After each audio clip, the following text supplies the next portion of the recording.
Hello students, welcome to my channel. In this chapter, today we will talk about the parliamentary form of government. Especially when we talk about the parliamentary form of government, we will be talking about some of the related topics. That is a system of government in India, and an Indian parliament, then a constituents, then a powers and functions, and lawmaking procedures in India. So these are the few topic that is actually related with these chapters. So the title of the chapter is parliamentary government. So let us talk about this system of government in India. Now see, India we know is a very vast country, and in 1947, 15 August, this particular India is actually got the independence from the clutches of the Britishers. And from that time onwards, the moment the constitution was actually implemented, okay, uh, from that time onwards, you can see that the constitution is actually trying to make the people some extent in a right track. But today we directly can't say that the constitution is actually fully utilized for the betterment of the people. That has been actually beyond our imagination, because most of the government who came into power, according to the needs of the country, according to the demands of the country, the government has been diverted themselves, and then some other policies they utilize, some other things they actually implemented. So whatever today we have seen, the process that has been taken place in our country is very slow, and then nearly like a 75 years, 74 years is passed by after the independence, and yet our country is still not much like a progress as other part of the world, how they have moved very fast. And today, for example, our country is actually not seen in the top 10 list in the area of like a development, in the area of like a technology, in the area of so many things like that. So however, this is how actually the India in fact like a what called showing the image. So let's see. So today in the system we will talk about this India. So given in size and diversity, the framers of the constitution actually of India understood that it would be like a difficult for the single government to administer in this entire country, and ensure the welfare of all citizens by sitting at one place. So it's very correct that India, since it is a very vast country, and from one place it is not possible to run the country. Therefore, it has to be like a some sort of like a division, so that the center, for example, we have the center, and then a state, and then a local body or local self-government. So such kind of governments actually are actually put forward, the idea put forward through this constitution. So thus they divided responsibility among two tiers of the government. So here basically they have divided the two tiers. Two tiers means two division that is has taken place. One is the union government, and the other one is a state government. And over the years, the functions of the state government, in fact, you can see that how much state governments were actually decentralized to establish rural and urban local self-governing bodies. So that actually from the state government we can see. So these bodies came to be known as the third tier of the government, and this arrangement, in fact, we can see of sharing power within the country is known as the federalism. So this federalism is sharing the power, okay, from the center it is shared. Now, while declaring India a federal country, the Constitution of India also clearly specifies the scope of the power of the union and state governments. Okay, you can see that the Constitution of India actually clearly specifies that there should be two powers, especially from the center, and then like a state. But the state will be under the center. It means the center, whatever the decisions is taken, then the state will be able to take care of that. And also the state can have their own, but then they can't go against the center. So that is also we can see. It means a center is not a, the state is not an independent body totally. Okay, then you can see that the issues of national importance, such as like a banking, defense, foreign relations, have been actually given to the union government, because these are the very complicated issues which will be taking place in the country. Then you can see that here also, and the state governments are actually responsible for the making laws on the subjects concerning their states, such as transport.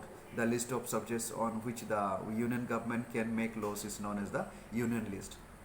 Now, center also is making the laws, which is known as the union list, and the subject on which the state government can make laws are contained in the state list. So this is the two different list is shown.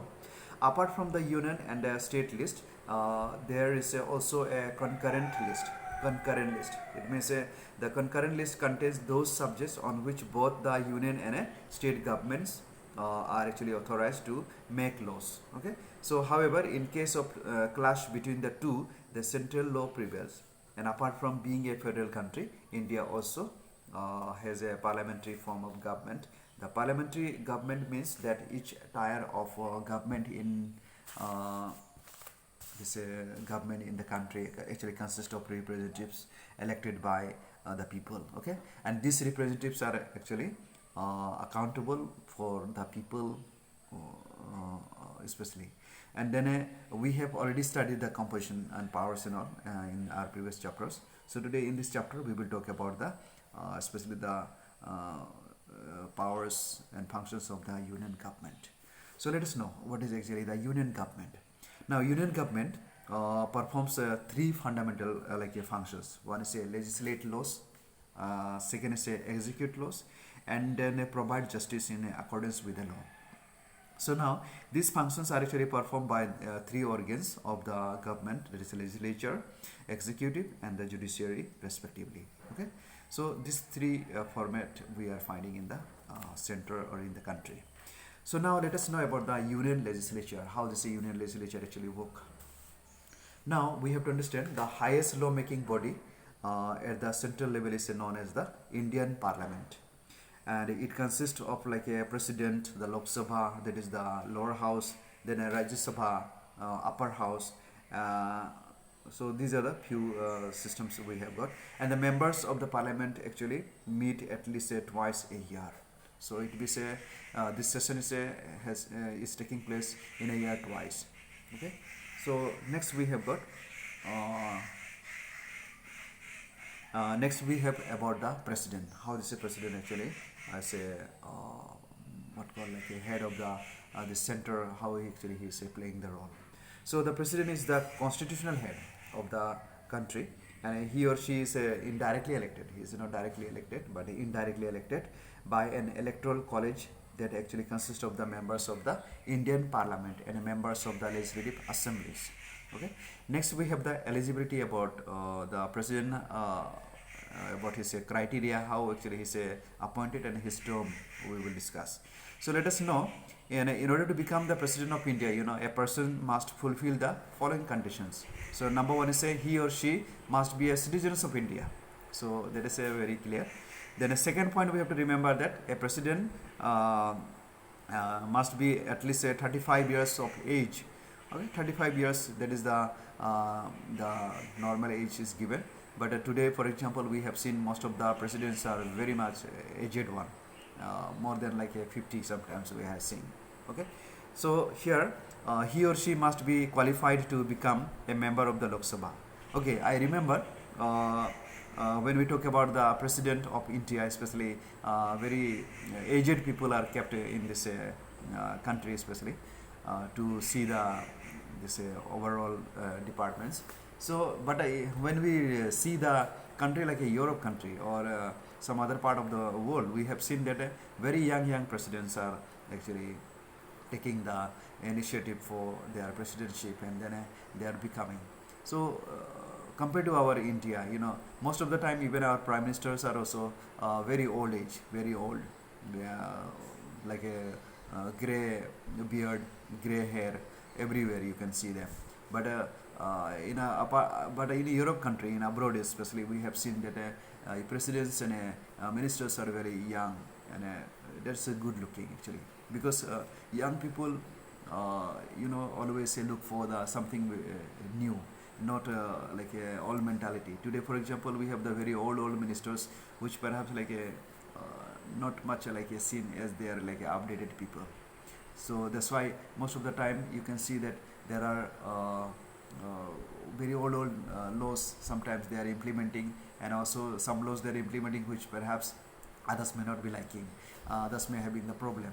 So that is the thing actually we have seen right now. Okay, so that is actually, so 35 years age is required for the president of India. Then he must be the qualified to become a member of the Lok Sabha. Okay, so he should be having the some experiences in the Lok Sabha, and he or she must be a holder of any public office under. He should not be the holder of any public office under central, state, or local governments. So it means he has to resign. Then this president is elected for a term of 5 years, and he can be removed from his position only for the violation of the Constitution of India. Then a procedure for the removal of the president as laid down in the Constitution of India is known as the impeachment. So impeachment is what exactly? So he may also resign from his office by addressing a resignation to the Vice President of India. So it means today, suppose a president wants to resign, then he has to give an application to Vice President of India, so that it will be the procedure will be taking place. So let us know now about Lok Sabha. Now, how this Lok Sabha actually is important for our country, since Lok Sabha is known as the lower house of our country. So here, the member of the Lok Sabha are actually directly elected by the people on the basis of the universal adult franchise. It means today we are electing the MLAs, MP and all. It is directly we are electing. So the member who are selected, the member who has who is becoming the representative for the people, they are actually found in the Lok Sabha, and so they are directly appointed people. So thus it is known as the House of the People. So according to the Constitution of India, the maximum strength of the Lok Sabha is 552. It means a total number of the seat is 552, and members then within with a 530 members representing the states. It means 530 members are representing from the states. We have got 28 states, and 28 states. Then we have the territories. So all these territories, and also we have the states. So you can get the total strength of the members are 530. Okay, representing the states. So and 20 members representing the union territories. So from the 20 members are selected from union territories, and 2 Anglo-Indian members nominated by the President of India. So Anglo-Indian is also nominated by the President of India. Then currently the strength of the Lok Sabha is 545 members, and the session of the Lok Sabha are actually presided over by the Speaker, and the Speaker is elected by the members of Lok Sabha from amongst themselves. Okay. Next we have got eligibility criteria and elections. How this Lok Sabha members are actually appointed. Now let's see. In order to become a member of the Lok Sabha, a person must fulfill the following conditions. So he must be, or she must be a citizens of India. That is another very important. And he or she must be at least 25 years of age. So Lok Sabha members to become, your age should be 25 years. And we have seen in the president, he should be the 35 years of age. Next we have the he or she must be the mentally sound. It may say a person who is appointed going for the representatives on behalf of the people, state, then he must be a sound-minded people. Should not be so much aggressive, angry. Such kind of people should be actually taken care of that.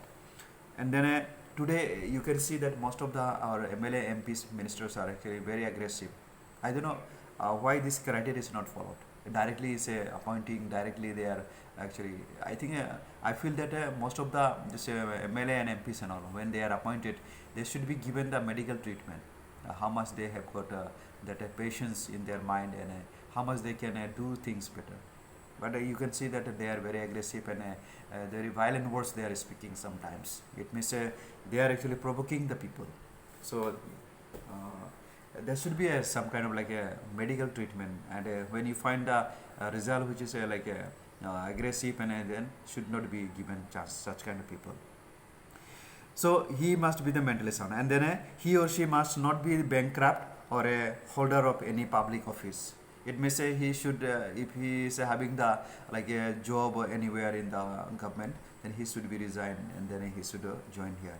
And then he should not be the bankrupt. It means he should not be like a having any kind of like a criminal background, money laundering, and a murder. All these issues, if the person is having background, then we should not allow such kind of people. But today, mostly the people who are have gone to the jail, then after that he has got some money laundering cases, murder cases, some many cases are actually we found. We today say MLA, MPs and all.